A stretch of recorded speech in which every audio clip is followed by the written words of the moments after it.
Dabbed in Ink presents. Warning. The Hear It in Horror podcast is a review podcast that is full of spoilers of the first few episodes of the shows that we discuss. If you do not like spoilers, please pause and go listen to the show. We announce ahead of time what show is discussed in the next episode, or you can check it out in the show notes. We'll be here when you're done. Hello, I am Ashley McAnally, and welcome to the first ever episode of the Hear It in Horror podcast. Hear It in Horror is a review podcast where we focus on discussing the smaller horror fiction podcasts that you may or may not have heard of. Our mission is to lift these voices up in a sea of audio fiction and shed some light on them, as everyone deserves a listen. So thank you for joining us to see what horrors we heard this week. With me today, I have fine folks that are all players in horror podcasts one way or another, starting with Onte. Hi, my name is Onte. You can use he or they for me if you'd like. I am a voice actor and sometimes like a writer, producer, director of like audio drama and actual plays. And what really excites me to be here at this terrifying table is experiencing all the different ways these amazing creators bring things to life. I feel like I only really understood like the power of horror recently. Like I was like a passenger, or I didn't get the magnitude beyond like, oh yeah, that's entertaining, until I got a lead and like in some stories, and that catharsis. That catharsis that comes with like audio dramas is like so addicting, so wonderful, and I don't think I could go back to seeing it any other way. Yeah. Oh, and you can hear me on the No Sleep podcast. Yeah. I'm Clay. I do a little bit of voice acting for things like Kill FM, Inkwell Haven, and a lot of other random shows that are out there. But I'm mostly here because I just devour so much horror podcasts, books, movies, everything like that. And so this is something I'm super excited to be part of, I should say. Will admit, the people who got this table make me a little bit nervous. Y'all are kind of a big deal. Hey. It's a safe space. But I'm just really excited for wherever this goes, and I can't wait to listen and share a lot of shows with y'all. Oh god, the existential terror is already flooding in. Hi, my name is Izzy. I am likewise another fan of horror podcasts, more listening, with a little bit of behind-the-scenes work to round it out, in the form of mostly editing.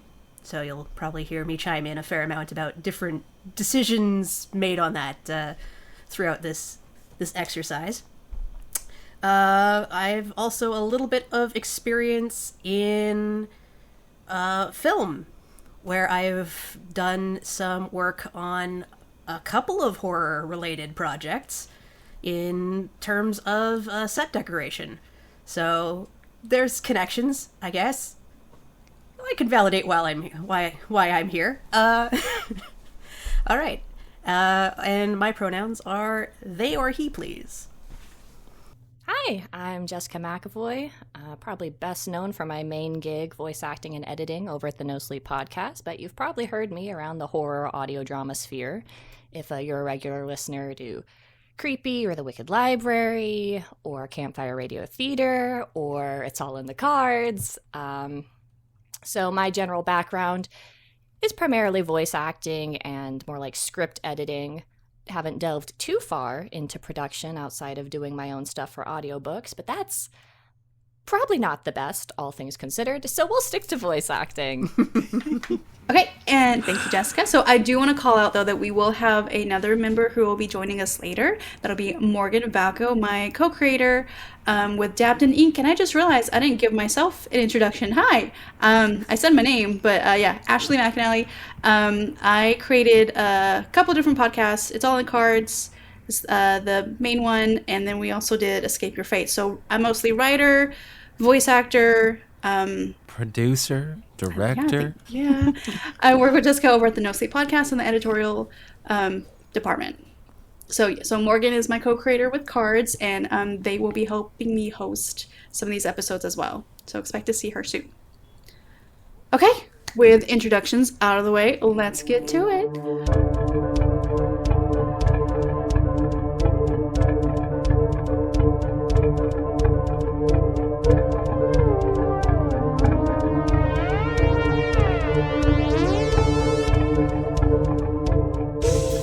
what we heard in horror this week was episodes 1 and 2 of The Cellars. They are titled The Move and The Arrival. The Cellar Letters is a found audio horror series that was launched in December of 2020 by Jamie Petronis. On the website, they have this teaser of what to expect. It says, "After some traumatic events, I thought I would move to the East Coast to get some fresh air and try something new. I can't explain it, but something about this house feels off." The podcast follows Nate moving and trying something new with his friend Steve, but Nate is alone the first few nights in the house before Steve gets there and finds some peculiar things in the house. The Cellar Letters is still running, currently in season 4 with over 100 episodes now. Will this be a new favorite among the team? Let's find out. What did we think, team? So to kick us off, I asked the team to give me some fun facts about themselves. I'll say the fact, and I'll guess who I think it belongs to, and whoever it belongs to, they'll be the first one to kick us off. So, which one of you believes all pickles are an abomination that destroys everything they touch?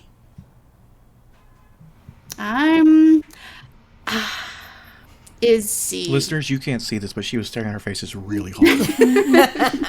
No, not Izzy. Okay. I like okay. it. It was me All the whole the pickles. time. It was me all along. You know what? It's disgusting. Okay. All right. It's amazing you picked this fact because it's kind of relevant to how I feel about the show. So every once in a while, like every couple years, I go have some pickles, be like, do I still hate this? Oh God. Ugh. Yeah. I feel like for me to make a true, do I not like this? Do I like this? I'd have to listen to season 2. But after first glance, I gotta say it didn't keep my attention. I think the premise is wonderful. It reminds me of Cloverfield, which is one of my favorite movies. But it just had a couple issues for me to keep it going. So for me, I listened to 1 and 2, and I jumped ahead to 11 just because I wanted to see how things progress. But yeah, that was my feelings. What were y'all's feelings? Well, much like your distaste of pickles, you're wrong. As Okay, it turns out, Alante. Right. Bring it. Strong start. Okay. So just for the first 2 episodes, it gave me strong, old school our no sleep vibes, particularly the Claverhouse email series, Pen Pal, as well as kind of Marble Hornets, where you have this found footage, you have a collection of documents, so to speak. There's an underlying mystery that somehow ties them all together. I thought it was a good return to form of but again, I come from the classic creepypasta background. That's the internet I grew up with in my old age. So I thought this is a great start. It's a great premise. And I enjoyed it. So Okay. and also pickles are good. Okay. I have fighting words with you then. All right. Oh no. Do I start this fight or do I let everybody go? Okay, hang on. The question is the fight over the pickles or is the fight over the show? I think Yes. it could be both. Can it be both? Do you want to lose twice? Okay. All right. Okay. Yeah, I was fixing to say let's see where the other ones are too, and see what team pickle or no pickle. Let's see. Yeah. Izzy, do you want next or can I take it? I mean, you can go next. 1, everything pickle is fantastic, from traditional pickles to pickled sausage. Pickled sausage is a godsend. Okay, go to your gas station and get a firecracker. Nope. I will say there is one thing you did say that I really love. I have a rule for a new podcast where you listen to the first 3 episodes to see if the plot gets you. Sometimes the editing's not great. They're just learning the program. They're using still Audacity, whatever. And so you're just I don't know if I can listen to this consistently. So then I'll jump to the last episode and see, if they got a better handle on the audio mechanics of it. Mm-hmm. And that's kind of the last test. And more often than not, they usually pass. If the plot will hold and you've gotten better, I'll eventually get there by the end. And I'm waiting forward to see when you get there. So that I'll agree with you. Everything else, I mean, I thought we were gonna be boys. I'm a little sad now. Okay, but you're biased. Extremely you're biased. so. In everything, I'm a Leo.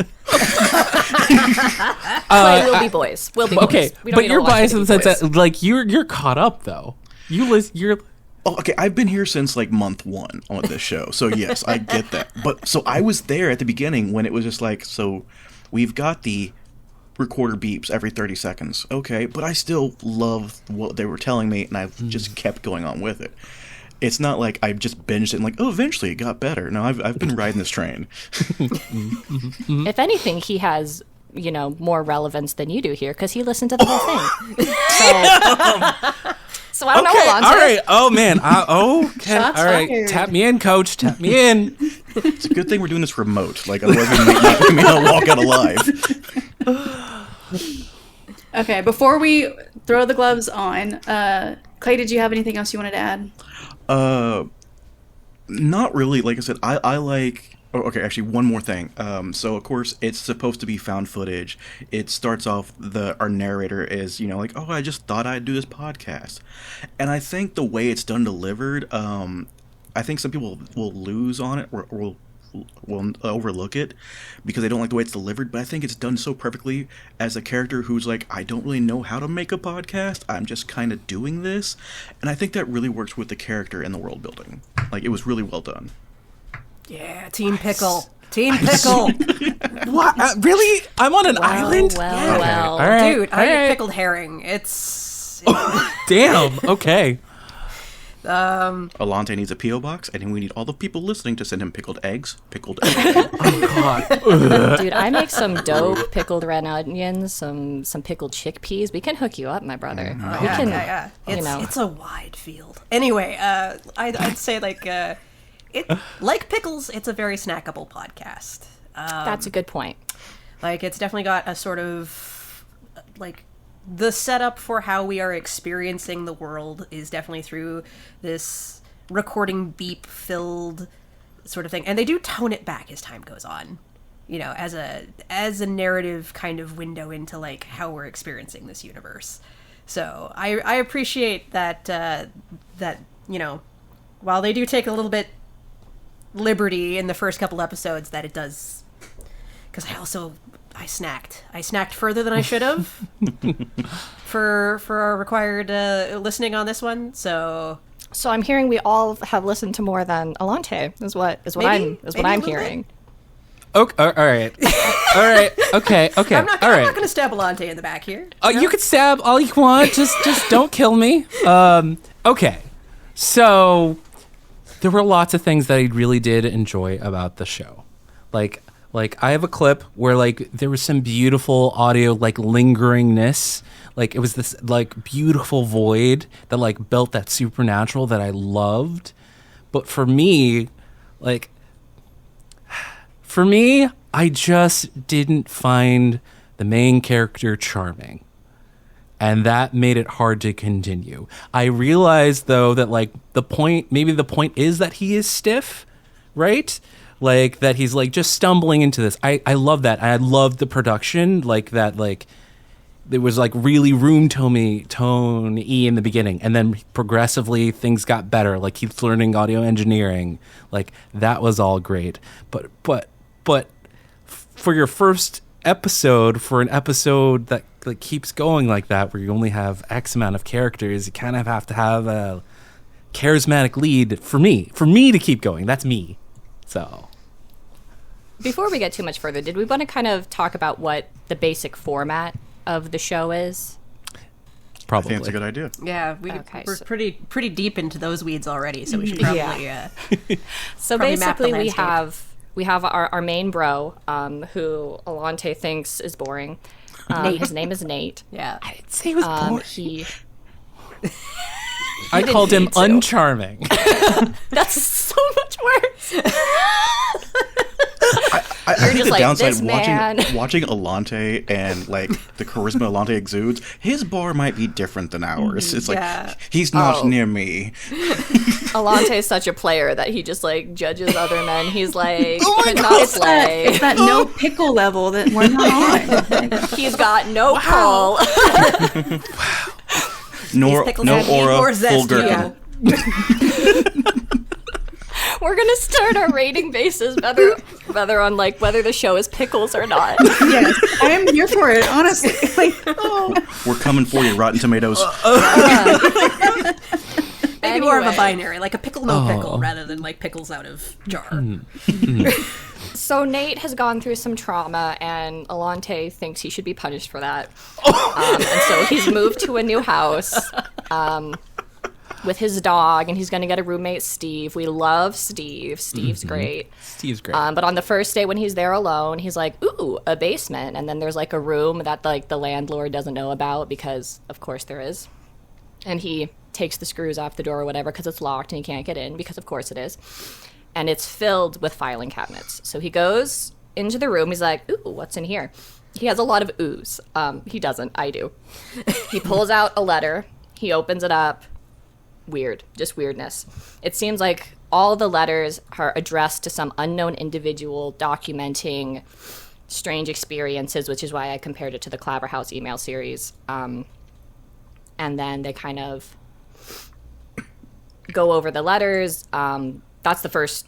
I've only listened to the first 3 episodes, and then I dipped into the last one to just kind of get a handle on where the podcast is now. But that is the basic premise. I do have one gripe with season 1 that maybe dovetails into this. Nate seems to be only physically capable of holding one letter at a time. Go on. I want to know. Continue this train of thought for me. Whenever he goes down to pick up a letter, it's only ever one.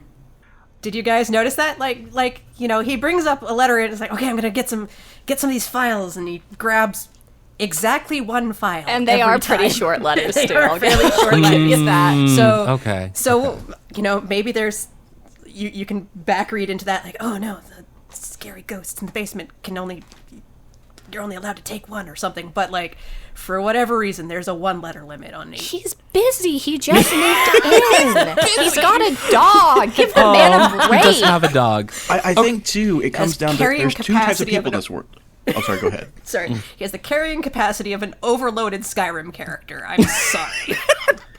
Look, man, he's got so many cheese wheels. He doesn't want to get rid of them. He's gonna need every one of those potions. He doesn't know when, but he's going to. Exactly. We don't know what we're up against. But I think it comes down to there's 2 types of people in a horror situation, and unfortunately, this entire table here is one type, which is just like, oh, spooky stuff.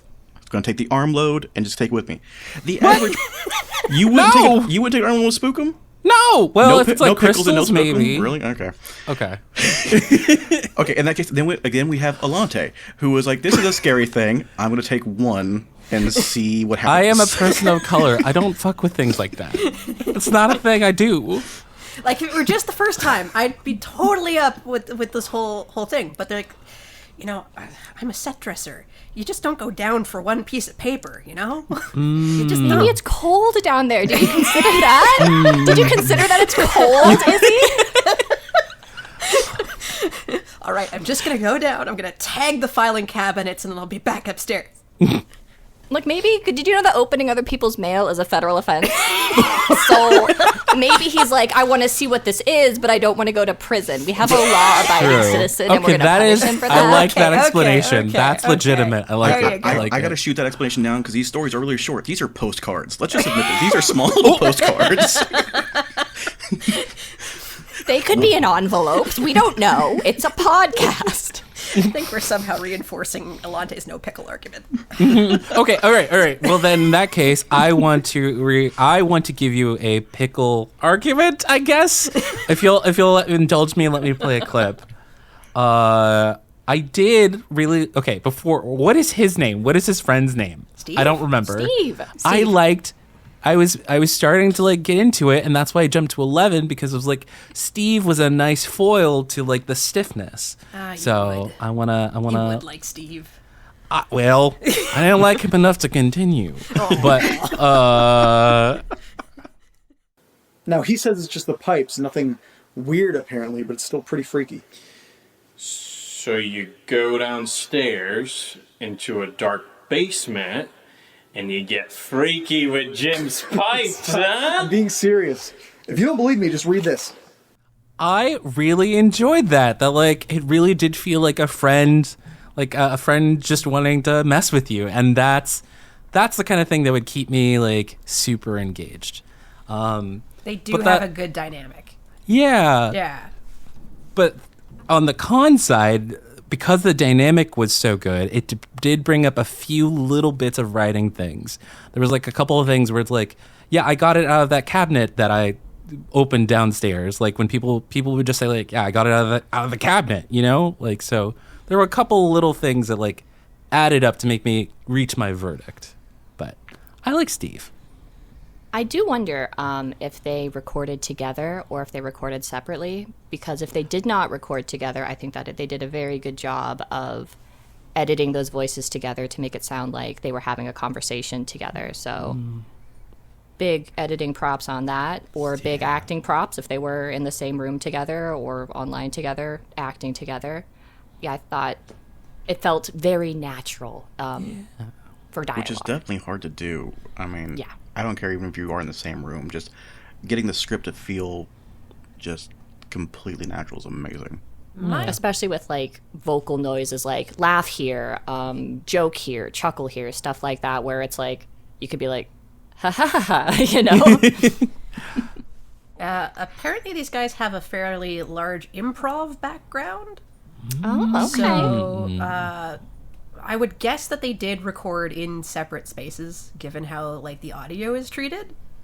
But I think they were definitely playing off of each other. In that case, extra kudos. Great job. Yeah.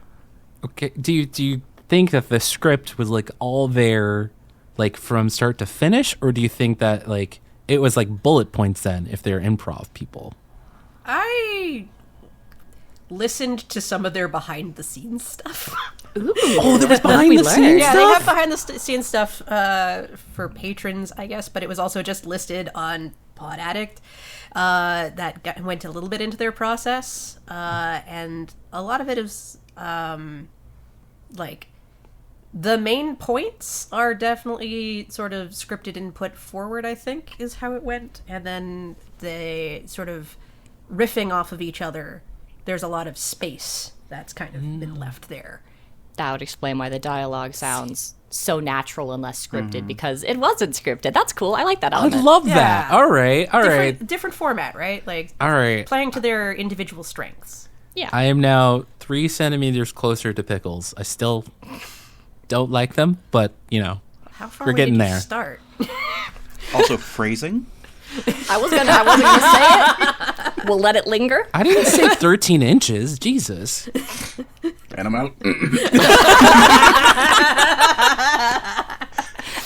Remember beforehand where we're like, do we keep this family friendly? Oh, sorry. My bad. Did we already... I legit was like, I said, I think as long as we don't do F-bombs or adult jokes, we'll be fine. Yeah. Did done Oh, both. yeah. Super avoided that. Yep.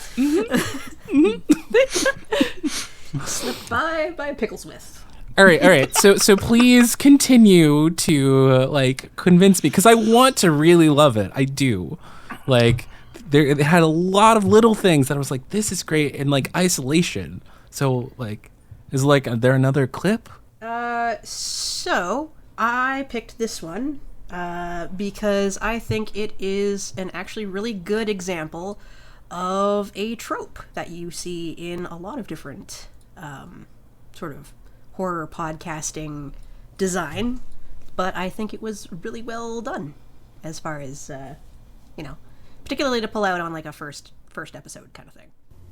The door's locked, so I'm gonna use my handy dandy screwdriver and try and get in there. Wish me luck.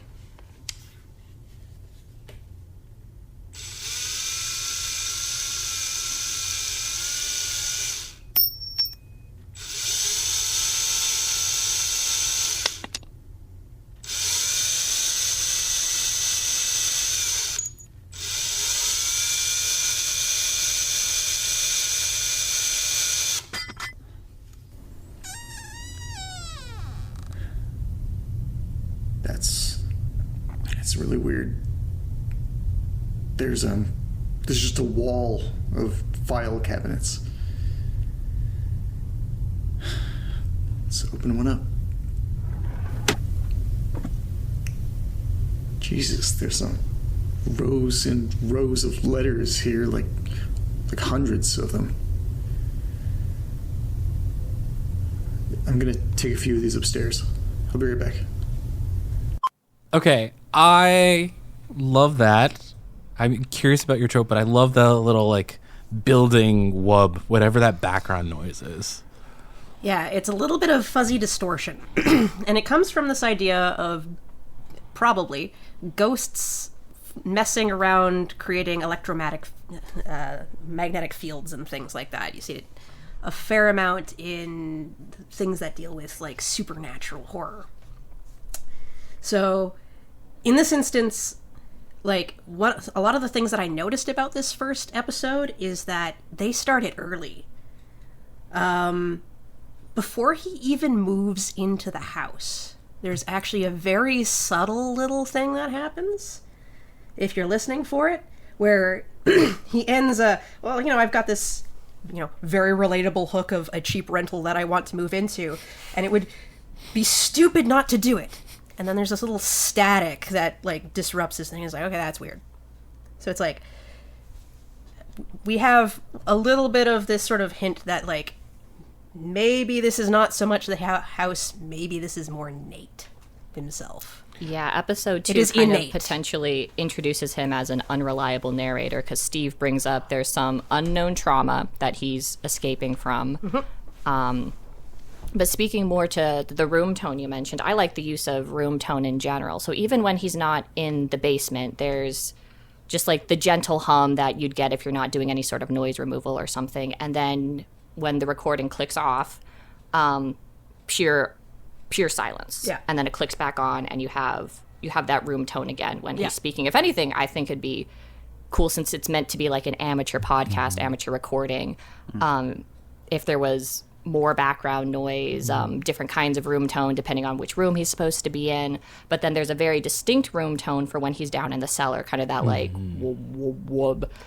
Yeah, He's ambient underground drone is sound. something that they add in too. Yeah, like, so I enjoyed the use of room tone in general, and I'm curious to see in later episodes if that's expanded upon more, or if that's just like an accident of like, we're not, cutting the audio to be super clean or something like that. I think there is really a case, from what I've been kind of looking at, that, like, the recording device is its own little hint into the world. So there's some stuff that kind of pops in from time to time, where if you're paying attention to, like, background noise and, like, that, listen for that little ambient drone or weird static hits, they're very deliberate.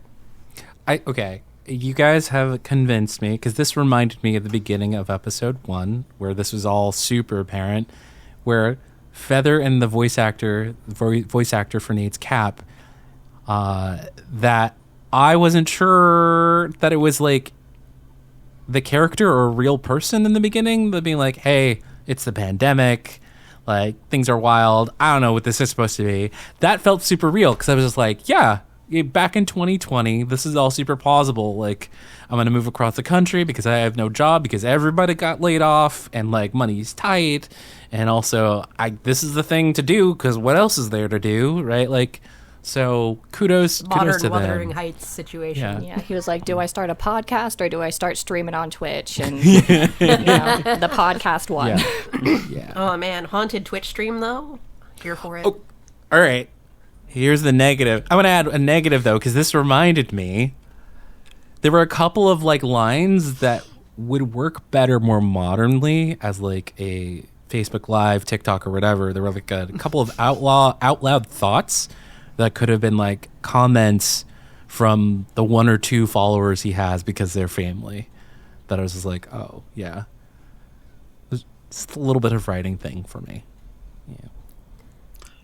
And I get where small details can definitely make or break something, but I will say that's one thing I find that our creator for the show does well. Like, so we just listened to all the screws being taken out of the boards to get in the room.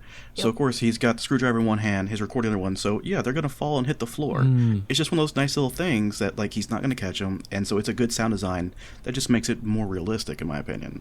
I like that he went for the full 4 screws, right? Yeah.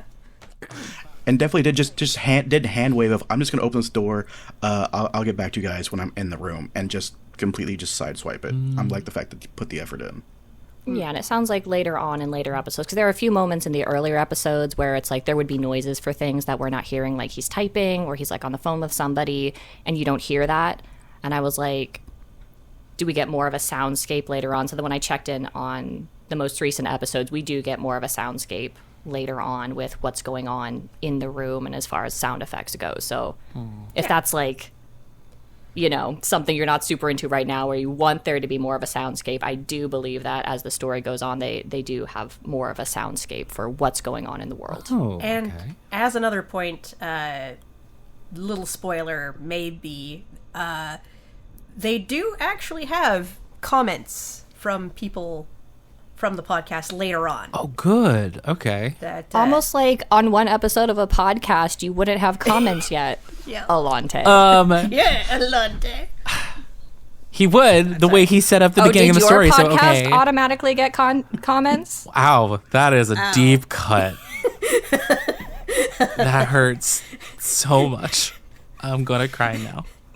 You know. At first, As I was editor happy of that attacking. podcast, I'm just a casualty off on the side. Yeah, for you collateral got damage. 2 people with that.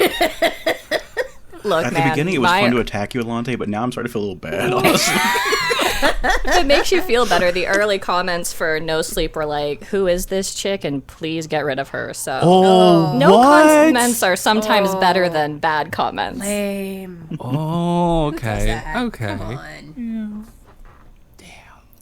Well, that's a good thing to like take away. Like if we were to, I mean, they have 4 seasons. They don't need our input. But like if they were just starting out, though, no. But I mean it. Like if they were just starting out, and like people were like, I We don't can like this literally look on person. Spotify and see how many comments each episode has. Yeah. Oh God. Oh no. But this is the audio drama verse, though. 12 of them are from the same person, just different accounts. Dang. Let's see. Episode 1, comments. Be the first to leave a comment. Wow. Oh dear. Episode 2, comments. Why is this loud baked? Is that... Okay. Oh Okay. no. He gonna read that out? He'd be like, thanks for that comment. Why is this loud baked? Is that internet speak? I'm old. I don't know. I don't know. I don't know. It's over my head too. It Wait is a worth second. noting Is that Cellar Letters or is that Alante's podcast that you're looking at right now? Oh no. Well, now we're not going to tell you what our podcast Yeah. is. Anyway, it is worth noting that the audio for a few episodes, he mentions it in his own notes about the episode, that there was some issues with the audio quality. So there's some pretty heavy distortion in episode 2 and maybe episode 3 as well, if I'm remembering correctly, where it's very... my guess is what happened is the ads were added in, which is a whole other conversation, and they're set at a certain level, and his audio might have been quieter in his recordings, and to try to make it less jarring when the ads cut to the actual podcast, he boosted the audio of the podcast, which caused distortion. Personally, it's supposed to be an amateur podcast, so within the meta of this world, I kind of like that the audio sucks. Yeah. I think that's immersive. I 1000% agree. That sold it for me. I was like, yeah, this is great. Yeah. So, do we want to try to wrap up? Yeah, in that case, final thoughts. 2 thumbs up. I really enjoy the show. Give it more time. I know that sounds like, a cop-out, but give it more time. It's following that good formula of this is your individual, but there's also an arcing plot, which will get me every time. I say for fans of old school No Sleep, old found footage, YouTube channels, stuff like that, this is going to be right up your alley. It's in bite-sized little chunks. I think the episodes I listened to were about 15 minutes long.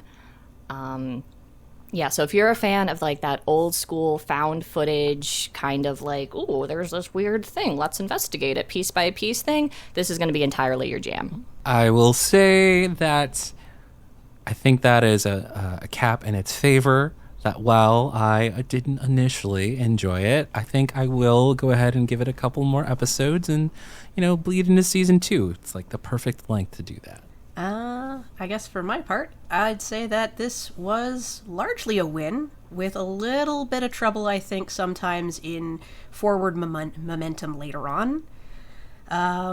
Maybe maybe that kind of does clear up as time goes on, but so far I'm liking it. So we give this podcast, the Cellar Letters, a pickle. Just a single pickle? It's a pickle no pickle system. I was going to say, should we Pickles add are no them to pickles. Team Pickle as well? Yeah, this is one This for is a Team pickle for me. Pickle. Yeah, this is a win for Pickles. Oh God, what did I start? What did I create? Oh God. The worst part is I can now already someone's see the writing an t-shirts. individual story of just a pickle horror story just to see Just you. for me. Oh We probably God. have that in there in this inbox I'll start right work now. on it. Team Pickle t-shirts. Team Pickle. Let's check our comments. Oh wait, we don't have them yet. We're gonna see what people thought. Weird how that works. Alrighty. So perfect. As we were wrapping up that, just kind of talking about what we like or what we'll. Oh my goodness. Yeah. We were just talking about what we will forgive, kind of already segueing into the topic. General topic, just as a podcast listener in general, what will we forgive in a season 1 of any podcast that we're giving a chance to? So for this, to kick us off for this one, the fun fact is this person was once unsuccessfully robbed at knife point. I'm going to say Clay? What? No. No? Who was it? Jessica? I had a feeling. I had a feeling. You think anyone would try to rob me? No. True story. Big and strong I Well, they didn't really rob me either. It was very, very Gotcha. bizarre. Oh, do you want to Oh, share? Or is that just better elaborate left on that? unsaid? Oh, no, I absolutely can. So I was in Victoria, walking around with my partner, and we were on a fairly busy street, and this guy comes up to us, and he's got a knife in each hand. He comes up and goes, "Rah, rah, rah, rah, rah." Sorry, what? And my partner goes, "What?"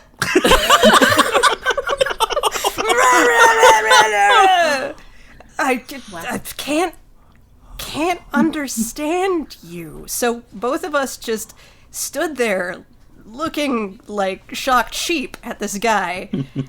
And he eventually just got fed up with us, did a couple of like knife slashes in the air in front of us, and headed in the other direction. And we talked to each other afterwards, and we were like, he was holding 2 knives. If we tried to hand him something, what would he do? I was having the same question. I'm glad you referenced that. That's wild. So that's now the story of dude. 2 That's a knives thing. guy.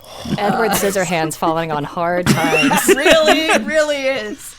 The worst part is, you know, it had to be like a common thing in the city too. Like, oh, you mean 2 Knives McGee? Yeah, he's there every Thursday. Knife hands Jim. Oh God. Holding on to that rough frontier spirit in Victoria. There you go. He's got passion Wild. and knives. It was his first try, you know? There's our second shirt, Passion and Knives. So that's Anyway, how what are I'll your segue thoughts? that into this thing. Like, you know, what mistakes are you allowed to make on your first try of holding someone up with a podcast? I'm dying. I'm dying, guys.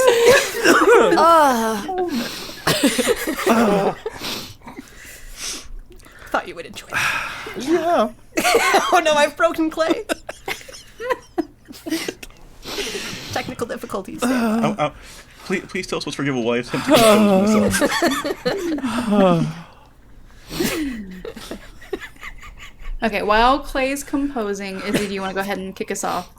Okay, so what is forgivable for a podcast in its earliest days?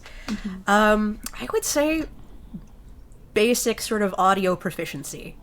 Like, a lot of that stuff is learned via trial and error. There's a certain point where it becomes unlistenable, but it's not where a lot of people who are going through and trying it necessarily think. Really what's important is just a really solid hook that you have a good idea and a really interesting way to deliver it.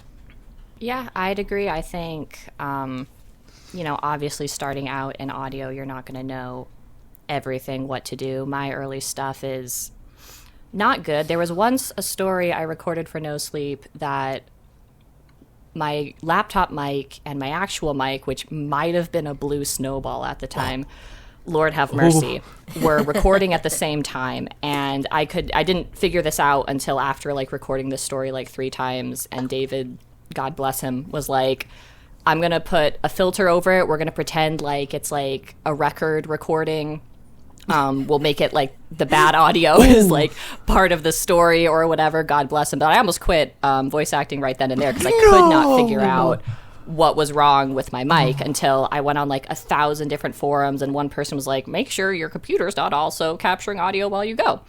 So yeah, when you're just starting out, you don't know everything. You're not going to be able to troubleshoot or whatever. So audio problems, I'll forgive, maybe not the most believable voice acting early on. That's another thing. That's fine by me. But like Izzy and Clay mentioned, like if you're invested in the story and the world, and the characters who lack charisma, and the dog who never barks, then, you're going to keep on. Because, like, personally, like, I want to know who these letters were sent to and why they were sent to them and why they were in a locked door, and all that fun stuff. So I think, as long as the idea is there and everything else is within the realm of a beginner, and you understand that, it's meant, early episodes are rough, that I can forgive a lot as I'm finding out. I'm willing to forgive a lot. There's more things as you just think about it. I'm with you. I'm willing to forgive almost anything as long as there's that one one spectacular piece, whether it's like a new idea, a return to an old idea that's remastered, an exceptional like delivery, an exceptional soundscape, like those, as long as there's like traces of that, and that can all ebb and flow between the different elements, but as long as there's that's enough to make it a good season, because you learn as you go. Yeah. I will say I'll forgive pretty much everything except for, like, of course, the obvious ones, like any type of negative social phobias, currently going on, social, political, what have you. Aside from that, though, because most people who are doing this have a passion, they have a desire, they have a story they want to tell. I can't really think anyone's getting this like, oh, this is going to be our next money-making venture. People who are doing it because they want to put this out there. They want to expose themselves, and that's frightening. So I give them credits for that. As long as they're not doing Dracula for the 90th time, that's slightly problematic. What can it be? Disco Dracula? You wouldn't listen to Disco Dracula? Oh, no, I would Disco Dracula's fine. Bram Stoker's again and again and again? No. Okay. But you give me, like, Dracula 1973... I kind of want to hear that. I kind of want to see Dracula in bell bottoms now. Yeah. Did that get you? Did that break you? Just a little. Okay, then I want to flip the question on its head. Like, is there then a cardinal sin that would like immediately turn you off and like, nope, I'm done? Besides, racism, blah blah blah blah blah blah blah blah. I might have one on that one, because there is one thing in horror that you really have to be cognizant of with your audience, and that is the safety and security of animals in the narrative. One of the things that I worked on that I had access to scripts in film was Yellow Jackets, and so I got to see a lot of like how that narrative kind of plays, and there is a dog in Yellow Jackets, and our joke of the week was, is the dog alive or dead? It became a Schrodinger's dog problem, because you could tell they really wanted to have the impact of like something bad happening to the animal, but also didn't want to lose a whole bunch of their audience by doing something bad to the animal. So the decision could be watched in real time as these, like, the scene got shifted or changed, or maybe it wasn't as bad as you thought, or maybe no, it's just as bad as you thought, but they maybe like toned it down a little bit, and was like they eventually went with dog is okay. So like, there's rules in some podcasts where it's like the animals are absolutely fine. It's a real deal breaker out there. So it's like have that script meeting early on, maybe in your process. I think that's also kind of a matter of like personal perspective. Like if you're a pet owner, an animal lover, you're going to be more sensitive towards, that. As a horror lover, if there's an animal involved, you're bracing yourself the whole time, sort of thing. I don't think it should be entirely out of the question, because if the animal is interacting with the world and is a character and part of the world, they're going to be in danger as well. So I think it comes down to whether this feels necessary or whether it's like a cheap emotional manipulative gimmick. Whether it's gratuitous is definitely an option. There we go. Right, where it's like, oh, we're going to kill the dog because people like the dog, and they're going to be so... Because I've seen, like, authors, like, brag about making their readers or listeners cry about stories. It's like... Chuck Palahniuk. Yeah, just don't be cheap about it. It's just like, death will always be sad. Yeah. Like, you're not a mastermind writer for making death sad. Like, oh, the dog died and people were sad about that. You think that's a reflection of you as a writer? No, it's because dogs dying is sad. Oh, do not get on your bad side. Dang. I have opinions. I love your opinions. But man. I was going to send you my script to look it over. I don't want to anymore. I'm not ready for those notes emotionally. Oh, man. I'm so nice in a professional situation, maybe too nice. I am so conflict avoidant. But anyway,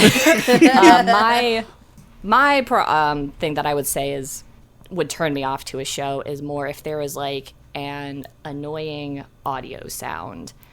Like if there's some sort of like constant background noise that's like overstimulating or something, or if there's like a recurring sound effect. Like I remember we did one story on No Sleep where the redacted sound effect was used a lot because it was like they didn't, within the story you weren't supposed to know who this mysterious company was and what the product was called, so the sound effect was used a lot. Then we didn't really consider it from an editorial perspective that would get annoying. But the listener feedback we got from it, and I felt bad because it was like a really good story, and then I was like, did we just ruin the audio with like setting this as a sound effect? Was that the redacted sound effect got very annoying very quickly because it's prevalent throughout the story. So for me, that would also probably be like if there is a certain sound or maybe a certain voice that like, I feel bad, like there have been voice actors in the past who set off my misophonia, where it's just like, and I'm like, and it has nothing to do with them, it's just like other people really enjoy their voices, but something in my brain just sends me into like a full rage, and I'm like, maybe we don't listen to this one, maybe we read this story instead. But again, that's a me thing. That's no harm on them as voice actors or anything, but there are certain sounds that just make me want to like, snap the headphones in half. Come to the no pickle side. Yes. Come to the no pickle. No. My cardinal sin for a show is almost has nothing to do with the show itself, but it's the promotion of a show. So I listen to maybe 8 hours of podcast a day on a minimum. I know. I'm a massage therapist, and it's that or Muzak. So You're listening to horror podcasts when you're like elbow deep in someone's scapula? Do you not see the Your Next mask behind me? This is the world I live in. Do you wear the mask while massaging? Also, can I get a free massage? If you could make it to Texas, man, like, we'll make something happen. But, so, feed drops are a thing. They need to happen. I've learned of a lot of great shows from feed drops or just promotions from like, hey, this show's been brought to you by this other show. It's when it's overdone. Not dropping any names on this one, but there was one day I heard the same episode 6 times, and I've never despised a show more in my life. And I'd already heard the first episode by itself, but I was like, hey, it's not bad. I like the world building. I like everything's done right. And then the second day I was like, this show can go to the deepest, darkest pits of hell. So marketing, Dang. essentially, kind of. Over-marketing, saturation. Yeah, I feel that. Aside from that, that's it. Like, don't be wrong, I know you want people to listen, and we count like a victory score by the amount of downloads everyone has. It's a nice number to look at, sometimes a daunting number, but don't chase it that hard. Focus more on the art, and it will come. I feel. I could be wrong. Did we kind of want to talk about the ad situation, kind of segueing from that? Because I feel like that is worth mentioning for anyone coming to this podcast. Are we going to name out the company responsible for it? I mean, they'll hear it. Well, no. The Cellar Letters, fine. Yeah, well, yeah, possibly. But yeah, Acast is just. I understand why everyone uses Acast. The price point's fantastic, but they're notorious for their ads, just so loaded. And sometimes slight mistakes. There was one I was listening to, where we're supposed to be like, we didn't think you'll enjoy this other show, and it's supposed to be a small clip of like Vogue London, but they had uploaded the entire hour episode instead by accident. Oh no! And on the plus side, apparently sundresses back in. Good to know. Were they ever out, Clay? As a person who grew up with a double-studded belt, I assume so, but different worlds. I mean, you could put that over a sundress. No one's stopping you. Yeah. Anyway. Well, yeah, it's and there are of course other companies, other hosting companies have their own issues with it, but in my opinion, Acast is just, they've got to make their money, and they have no qualms about doing that hard, fast, and with both hands. Is what it is. Now, I'm not that familiar with that side of things, so I will say at least for me, it was all front-loaded. So that was... I was front and back loaded with the podcast when I listened on Spotify. So that was kind of jarring to listen to, because like you kind of expect it at the beginning, sure, and then you have like this, like you have that room tone ambiance when they're down in the cellar, and you're like, what's gonna happen next? And it's like, this episode is bright. You know, it was a little jarring. So I think in those situations you might have to find a way to have a buffer between the beginning and the end of your episode, or in this case, work it into the meta of the story, because he's like, oh, I'm a new podcaster, you know. Granted, it's been 5 years at this point, so that'd be kind of weird to work in now. Since that's a brilliant idea, though. Oh my god, You're kind of a genius. I don't know, right? Yeah.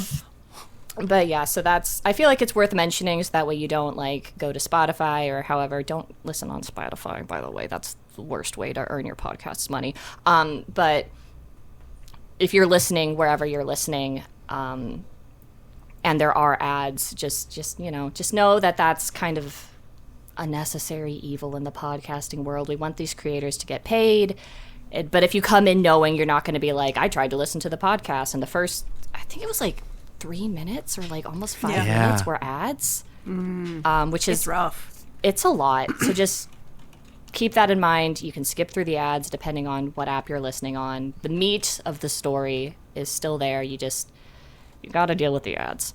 And of course, if you enjoy the show, most shows have a Patreon for ad-free. Please take advantage of that. Very true. Pay attention to when they shake that tip jar in front of your nose. And please give generously. Please. Not that we have our entire self-worth is wrapped up into it. Please do. I'm begging you. Please. All that money you're not spending on pickles can go. Yeah. I would eat a pickle for... No. Would I? I don't want to know if we want to like set a precedent of like... Yeah, we're not starting that. No. I was going to say, bro, if you said yes, the problem is because you just think a pickle. And then like you have pickle lovers, like, so what are we doing? Are we doing pickled garlic? Are we doing I don't know. I think herring is like... We're not starting with pickled fish, okay? Give the man a break. Thank you. You're not doing like sweet pickles, You're right? approaching this from the wrong direction. We only get one. We got to make it good. Because you want to watch no. Okay. There have to be price tiers. Like the cheap tier is the nice one. Whatever. I don't know if that exists, but like so real money is like awful. Because there's a difference. I don't know. So I had heard Jessica say earlier, like thinking if they were recording together or separate, that was a question posed. Was thinking, are there any other questions we would want to ask the showrunner or the creator if we had a chance? And we only had one question? I guess we could do one question each. I already got my question, so ahead of the curve. I would want to ask, how did you imagine Nate before you started? I genuinely want to know, like, is the stiffness like part of the character or just the nervousness of starting out this new venture? So I bug the creator in the Discord regularly, so I don't really have any questions. I can just say, not to fluff your butt, but I'm enjoying the show still. Keep it on. for the people who haven't gotten there, there's a particular sound that comes up. I still demand answers for that, and I'm waiting. It's been a while. But no, keep up the good work. Love the stuff, Jamie. Maybe I don't have to ask my question to the creator. Maybe I can just ask mine to Clay. Do they deliver on the full musical episode? Is that a thing? I don't believe... Find out by going.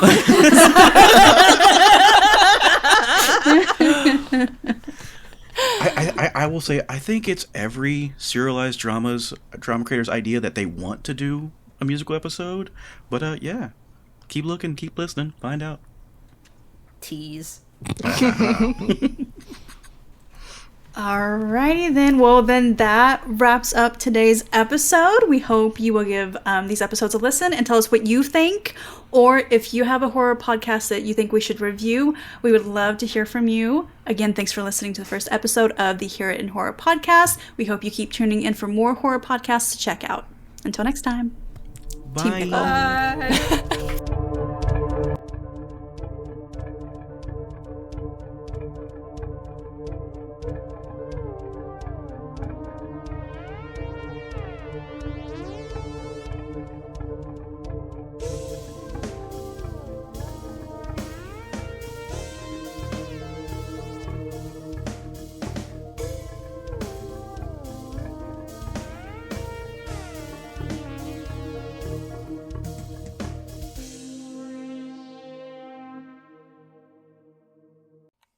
Ashley here, reminding you to check us out on Patreon, where you can get early access to episodes and, when you join, are automatically invited to all the recording sessions.